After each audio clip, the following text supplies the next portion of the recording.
Here we have a 2008 ACC refrigeration compressor. This compressor has been doing a very good job, but there's something wrong with it. It sounds like it wants to escape, and I don't know why, but it sounds like it's going to give up the ghost very soon, which is very strange because fridges are supposed to last a lot longer, I thought, than nearly 4 years old.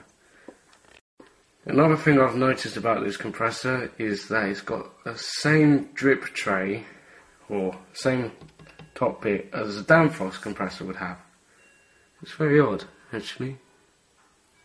It's actually a drip tray. I've never known a fridge compressor to have a drip tray on top. For example, that CEM compressor has not got a drip tray on top, and that's like 1986. Again, ACC has got the same idea as Electrolux. The reason why I say that is because it's pointing towards the suction line, which is very strange. Again, it's an ACC model HBY57AA filled with 600A refrigerant. Okay, it's time for a test run.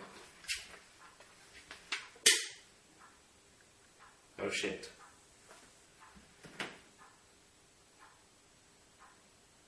Oh dear.